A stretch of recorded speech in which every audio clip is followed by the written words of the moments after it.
విజయనగరం నియోజకవర్గంలో ఆ కీలక నేత ఎట్టకేలకు మౌనం వీడారు. నైరాశ్యం వీడి నేనంటే నేనే అంటూ మళ్లీ తెరపైకి వచ్చారు. ఇంతకీ ఆయన మౌనానికి కారణం ఏంటి? తాజాగా ఆయన వ్యూహం ఏంటి? ఇంతకీ ఎవరా నేత? ఏంటా కథ?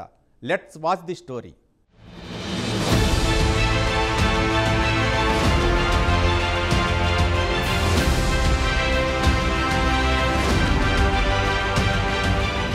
విజయనగరం నియోజకవర్గంలో కోలగట్ల వీరభద్ర స్వామిది ఓ ప్రత్యేకమైన ముద్ర. కాంగ్రెస్ పార్టీ కావచ్చు, వైసీపీ కావచ్చు, ఏ పార్టీలో ఉన్నా తన వ్యక్తిగత చరిష్మా నిలుపుకుంటూ రాజకీయం చేయడంలో కోలగట్ల ప్రత్యేకత వేరే. కౌన్సిలర్ స్థాయి నుంచి అంచెలంచెలుగా ఎదిగిన నాయకుడు కావడంతో ప్రజల పల్స్ బాగా ఎరిగిన నాయకునిగా కోలగట్లకు పేరుంది. 1983లో కాంగ్రెస్లో చేరిన కోలగట్ల రాజకీయంగా ఎన్నో ఒడిదుడుకులు చూశారు.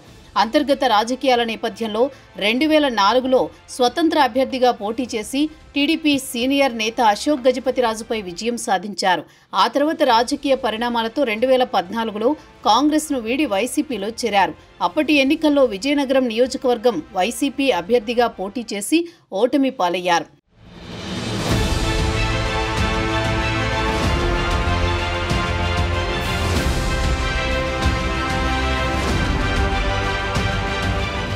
ఇదిలా ఉంటే వీరభద్రస్వామి 2015లో ఎమ్మెల్యేల కోటాలో ఎమ్మెల్సీగా ఎన్నికయ్యారు. 2019లో జరిగిన ఎన్నికల్లో విజయనగరం నియోజకవర్గం నుండి ఎమ్మెల్యేగా గెలిచి ఎమ్మెల్సీ పదవికి రాజీనామా చేశారు.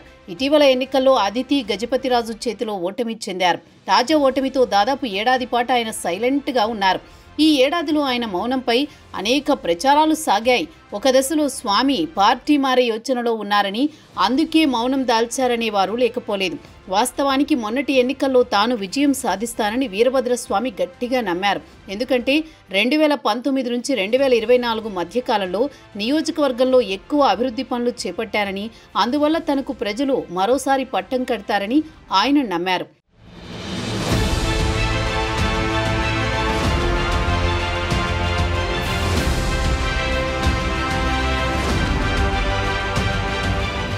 అయితే ప్రజా తీర్పు వేరే రకంగా ఉండడంతో ఆయన నిరాశ చెందారు. అయితే ఏడాది తర్వాత రాజకీయ వాతావరణంలో మార్పు రావడంతో క్రియాశీలకంగా లేని పక్షంలో పార్టీ శ్రేణుల్లో పట్టుకోల్పోయే అవకాశం ఉంది.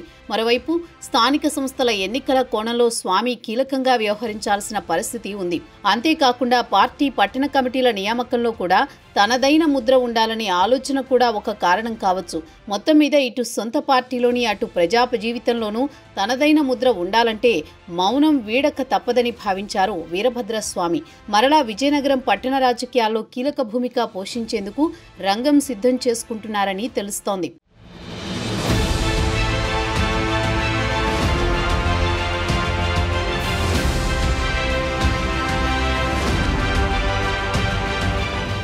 విజయనగరం నియోజకవర్గంలో కొంతకాలంగా మౌనంగా ఉన్న వైసీపీ మాజీ ఎమ్మెల్యే కోలగట్ల వీరభద్రస్వామి ఎట్టకేలకు మౌనం వీడారట. తాజాగా పాలిటిక్స్లో యాక్టివ్ అయ్యారట. దీంతో విజయనగరం వైసీపీలో మళ్లీ జోష్ మొదలైనట్టు కనిపిస్తోంది. ఆయన కార్యకర్తల్లో ధైర్యాన్ని, భరోసాని నింపే ప్రయత్నం చేస్తారని టాక్ వినిపిస్తోంది. మరి పార్టీ పూర్వవైభవానికి వీరభద్రస్వామి వేస్తోన్న ఫ్యూచర్ ప్లాన్ ఏంటి? విజయనగరం వైసీపీని ఆయన ఏ విధంగా ముందుకు తీసుకువెళతారో వేచి చూడాల్సిందే.